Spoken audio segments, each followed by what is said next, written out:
नमस्कार, स्वागत है आपका लाइव यूबी न्यूज 24 में। आज हम बात करने जा रहे हैं उत्तर प्रदेश की राजनीति में उस समीकरण की भी जिसकी आपको काफी दिनों से प्रतीक्षा होगी। आपको बता दें कि उत्तर प्रदेश की राजनीति में अब तो भूचाल मच गया है। मुस्लिम और दलित वोटरों के लिए आपस में गुत्थम गुत्था शुरू हो गई है।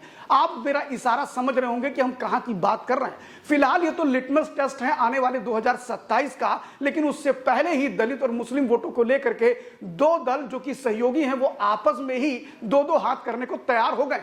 हम बात कर रहे हैं समाजवादी पार्टी और कांग्रेस पार्टी का। अगर बात करें तो पूरे उत्तर प्रदेश में 10 विधानसभा के उपचुनाव होने जा रहे हैं, जिसको लेकर के समाजवादी पार्टी और कांग्रेस पार्टी में समन्वय होता दिखाई नहीं पड़ रहा है। फिलहाल अगर इस चुनाव में तो यहां तक कहा जा रहा है कि कांग्रेस पार्टी 10 की 10 सीटों पर लड़ सकती है। जिस प्रकार दोनों दलों ने अपने अपने लोगों को 10 सीटों पर प्रभारी बनाया है, उससे कहीं कुछ खिचड़ी पक रही है। स्थितियां साफ नहीं हो रही है, या हो सकता है कि और भी इसके पीछे कई कारण हो, लेकिन मूल कारण जो निकल करके आया है वो है दलित और मुस्लिम वोट। आपको बता दें कि समाजवादी पार्टी ने सीधे सीधे 2 सीटें देने की बात कर दी थी, जिसमें एक गाजियाबाद की सीट उन्होंने कही थी और दूसरी सीट वो कह रहे थे कि आप कुंद्रिक की लड़ लीजिए, खैर की लड़ लीजिए, अलीगढ़ की। अब बात आती है कि सब कांग्रेस पार्टी कह रही है कि हम फूलपुर भी लड़ेंगे, हम कुंद्रिक भी लड़ेंगे और हम मीरापुर भी लड़ेंगे। ये तीनों सीटों पर अगर बात करें तो फूलपुर पे सबसे अधिक अनुसूचित जात के लोग रहते हैं, जो कांग्रेस की वजह से उन्होंने पिछले बार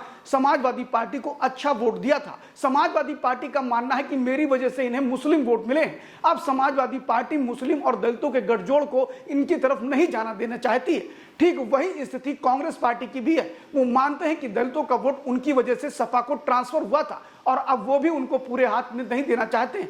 लेकिन अगर बात करें तो 5 सीटों पर समाजवादी पार्टी जो लड़ने की बात कर रही है और 6 सीटों पर लगभग प्रत्याशी घोषित करने जा रही है, 5 पर तो पहला हक ही बनता है समाजवादी पार्टी का। चूंकि उसका सबसे बड़ा कारण यह है कि समाजवादी पार्टी जो है वो 5 सीटों पर जीती हुई है। आपको बता दें कि समाजवादी पार्टी जिन 5 सीटों पर जीती है उस पर उसका अच्छा खासा दबदबा है।